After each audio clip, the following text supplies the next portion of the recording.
अब बात करते हैं मार्केट फंडामेंटल्स की। हमारे साथ सुदीप बंदोपाध्याय जुड़ गए हैं। Sudeep, good morning. सुदीप, पहले बैंकों से शुरुआत करते हैं। आज एचडीएफसी बैंक के अपडेट्स काफ़ी वीक थे। क्या ये मार्केट को थोड़ा डीरेट कर सकता है? थोड़ा बहुत चिंता की बात तो जरूर है अनुज। देखिए, मुझे लगता है और हम लोग जो अभी देख रहे हैं कि जो एसेट क्वालिटी वाला इशू था बैंकों में वो खत्म हो गया है। एसेट क्वालिटी एक लेवल तक इंप्रूव हो गया है। बाय एंड लार्ज यहाँ से ज्यादा इंप्रूव होने की गुंजाइश नहीं। अब क्रेडिट ग्रोथ आ रहा है और वो क्रेडिट ग्रोथ फाइनेंस करने के लिए डिपॉजिट मोबिलाइजेशन बहुत जरूरी है। और वो डिपॉजिट कैसा डिपॉजिट आप मोबिलाइज कर रहे हो, कितना कर रहे हो, इसके ऊपर आपका फ्यूचर मार्जिन डिपेंड करेगा। क्रेडिट ग्रोथ और मार्जिन दोनों डिपेंड करेगा। तो इस मामले में हम लोग ये उम्मीद कर रहे थे कि प्राइवेट सेक्टर बैंक पीएसयू से आगे रहेंगे। और हमारा थीसिस यही था कि प्राइवेट सेक्टर बैंक में अच्छा प्रदर्शन करेगा डिपॉजिट मोबिलाइजेशन के मामले में। अनफॉर्चुनेटली एचडीएफसी इस क्वार्टर के जो आंकड़े आए हैं उसमें वो डिपॉजिट मोबिलाइजेशन वाला पॉइंट वो सेटिस्फाई नहीं हो रहा है। इनका डिपॉजिट मोबिलाइजेशन थोड़ा अच्छा नहीं हुआ है और इसीलिए मार्केट को निराशा है इसको लेके। आने वाले क्वार्टर्स में उम्मीद ये करेंगे कि इसमें पिकअप आएगा।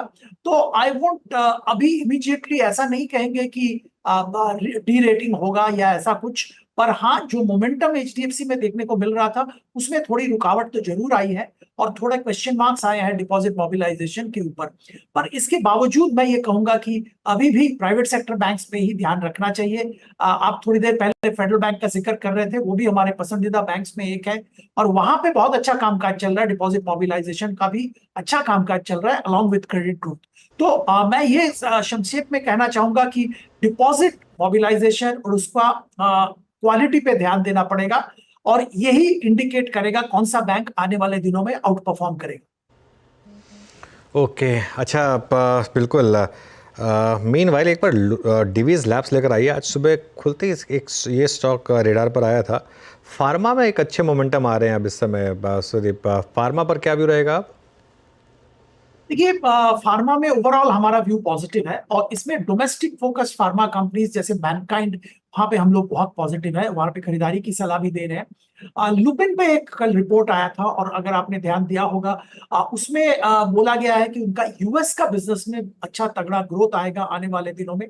और कुछ फार्मा कंपनीज इंडिया में है जो दिग्गज फार्मा कंपनीज, ये सारे यूएस में इनका बहुत बड़ा एक बिजनेस होता है। और यूएस में अगर ग्रोथ पॉसिबल है तो इनका परफॉर्मेंस भी इंप्रूव होने की संभावना रहेगी।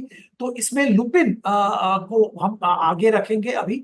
लुपिन में खरीदारी की जा सकती है। इसके अलावा कुछ कंपनीज ऐसे हैं जो कि एपीआई कंपनी से फॉर्मुलेशन कंपनी की तरफ ट्रांजिशन कर रहे हैं, जैसे ग्रेन्यूल्स। यहाँ पे भी खरीदारी की हम सलाह दे रहे हैं। मीनवाइल जरा एक बार आप लेके आइए केमिकल बास्केट में दो तीन स्टॉक्स बहुत अच्छा कर रहे हैं। सडनली बात करते करते Deepak nitrite at day high, Aarti industries at day high, move अच्छा आ रहे हैं इस वक्त केमिकल बास्केट में। सुदीप सर, केमिकल बास्केट पे आपका टेक क्या है? अब बीते आई थिंक एक महीने से सवा महीने से डिस्कशन चल रहा है, हालांकि अर्निंग्स पे अभी क्योंकि अब आएंगी, लास्ट रिपोर्टेड अर्निंग्स तो काफ़ी ख़राब थी कि चाइना की डंपिंग थोड़ी कम हुई है और इवन इनकी उनकी खुद की लोकल डिमांड काफ़ी स्ट्रॉन्ग है। क्या आप केमिकल्स पे थोड़ा सा कोई पॉजिटिव व्यू रखते हैं इस वक्त? रखते हैं वीरेंद्र जी। पिछले करीब 1.5-2 साल से बहुत पिटाई हुआ है इस सेक्टर का। और ये एक ऐसा सेक्टर था जो कि मार्केट को अंडर परफॉर्म कर रहा था सिग्निफिकेंटली। और हम लोग का पिछले 3-4 महीने से ये व्यू रहा है कि ये सेक्टर अभी एक बॉटम में पहुंच गया है, यहाँ से इंप्रूव ही करेगा। और वही देखने को मिल रहा है। देखिए, फार्मा में सॉरी जो स्पेशलिटी केमिकल्स है, इसमें कुछ कंपनीज हैं जो कमोडिटाइज्ड प्रोडक्ट मैन्युफैक्चर करते हैं और कुछ कस्टमाइज्ड प्रोडक्ट मैन्युफैक्चर करते हैं।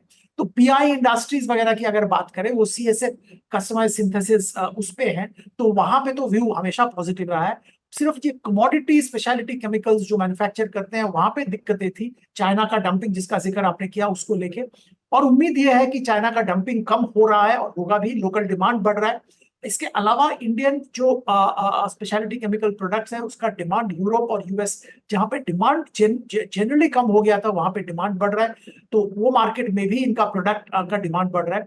डोमेस्टिक डिमांड भी कुछ हद तक इंप्रूव हो रहा है, तो ओवरऑल सिनेरियो इंप्रूव हो रहा है। इसमें और एक मैं बात छेड़ना चाहूंगा, एग्रोकेमिकल्स पे भी ध्यान देना चाहिए, particularly companies like UPL.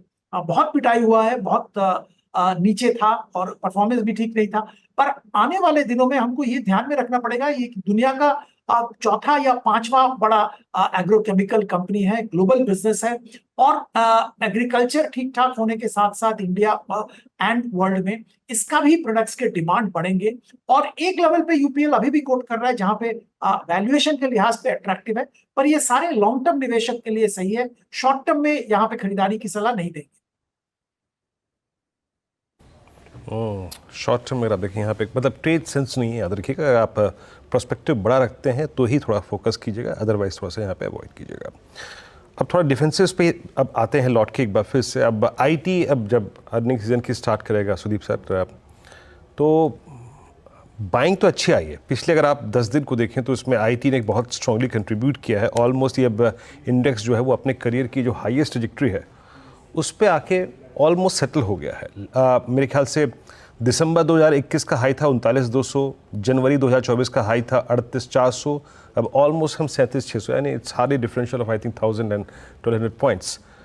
But बात यह है कि क्या इस बार की अर्निंग्स ऐसी होंगी कुछ, या फिर कंपनियों की कमेंट्री ऐसी होंगी कुछ कि हम ऑल टाइम हाई ट्रैजेक्टरी को भी वैलिड कर दें, क्योंकि 2021 के निफ्टी हाई और अभी के निफ्टी हाई और निफ्टी के प्राइस में एक ज़मीन आसमान का डिफरेंशियल है।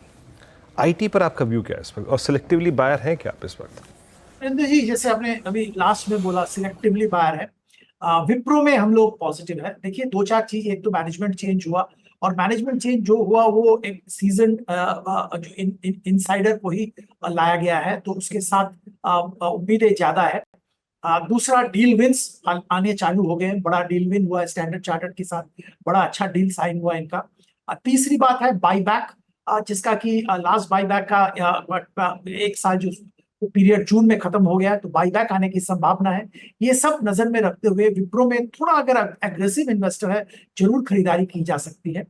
दूसरा, हम लोग इन्फोसिस पे पॉजिटिव है, लगता है उसके नतीजे जो एक्सपेक्टेशन किया जा रहा है उससे भी बेहतर आएंगे, और तो इन्फोसिस में भी ध्यान दिया जा सकता है। By and large long term के लिए आईटी ठीक है, पर अदरवाइज शॉर्ट टर्म में बहुत बड़ा इंप्रूवमेंट जनरली आईटी सेक्टर में नहीं देख रहे। मीनवाइल थोड़ी सी रिकवरी इस समय आ रही है कुछ स्टॉक्स में। रिलायंस उसको क्लियरली अब लीड कर रहा है, और रिलायंस डे हाई पर आया, और देखिए क्या शानदार मोमेंटम रिलायंस में, पूरा का पूरा निफ्टी को लोअर लेवल से पुल किया अब रिलायंस ने, और अब अपने 52 वीक हाई के काफ़ी करीब। लार्सन एंड ट्यूब्रो वहाँ पर भी अच्छे मूव्स आए। पीएफसी की मैंने बात की थी, इवन आरईसी में भी अब अच्छे मूव्स आ रहे हैं, तो पीएफसी आरईसी का कॉम्बिनेशन वहाँ पर थोड़े मूव्स आ रहे हैं। तो कुछ इंडिविजुअल स्टॉक्स और पॉकेट्स हैं जहाँ पर मूव्स अच्छे हैं। सुदीप, रिलायंस को लेकर अब क्या व्यू बन रहा है? अनुज, रिलायंस में तो हमारा व्यू बहुत दिनों से पॉजिटिव है, और हम तो रेकमेंड कर रहे हैं पिछले 6 महीने से। देखिए 2-3 इसमें खास बात है। एक तो इसके जो ऑयल टू केमिकल्स बिजनेस है वहां पे मोमेंटम वापस आया है। पेट केम में भी अच्छा प्रदर्शन की उम्मीद है, पर ये ट्रेडिशनल बिजनेस को अगर आप 1 मिनट के लिए इसका डिस्कशन ना भी करें, तो जो नए बिजनेस है, पर्टिकुलरली अगर आप जियो प्लेटफॉर्म्स की बात करें, तो आरपू बढ़ रहा है क्योंकि प्राइस हाइक लिया गया है, वो एक बहुत बड़ा पॉजिटिव है रिलायंस के लिए और जियो के लिए। दूसरी बात, रिलायंस रिटेल, जहां पे जबरदस्त कामकाज चालू हो रहा है, नए ब्रांड्स के साथ टाई अप्स हो रहे हैं, और एक्सपेंशन जबरदस्त हो रहा है। सबसे बड़ा रिटेल कंपनी तो है ही, और इसके अलावा भी इसको डिफरेंट डायरेक्शन में फोकस किया जा रहा है, जिसके चलते एंटायर मार्केट स्पेक्ट्रम को कवर किया जाए। तो मैं ये कहूंगा कि अगर आप भारती के वैल्यूएशन के साथ रिलायंस जियो कंपेयर करें, ट्रेंड वगैरह डीमार्ट के साथ कंपेयर करें रिलायंस रिटेल, और इसके साथ अगर आप ग्रीन एनर्जी, उसका तो अभी डिस्कशन ज्यादा हो ही नहीं रहा है, पर एक बहुत बड़ा बिजनेस वहां पे भी बन रहा है, तो सम ऑफ पार्ट्स बहुत तगड़ा है। और ये वैल्यू अनलॉकिंग शुरू होगा, कब शुरू होगा ये बताना मुश्किल है, पर आने वाले दिनों में अगले 1-1.5 साल में वैल्यू अनलॉकिंग जरूर होगा। तो यहाँ पे अगर कोई लंबी अवधि के लिए निवेश करता है उसके लिए बहुत फायदेमंद साबित हो सकता है। सुदीप, बहुत बहुत शुक्रिया आज हमारे साथ जुड़ने के लिए। और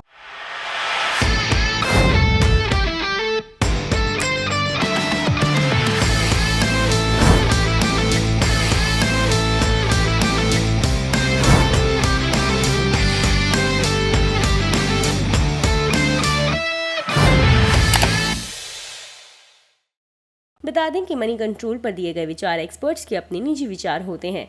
वेबसाइट या मैनेजमेंट इसके लिए उत्तरदायी नहीं है। यूजर्स को मनी कंट्रोल की सलाह है कि कोई भी निवेश निर्णय लेने से पहले सर्टिफाइड एक्सपर्ट की सलाह लें।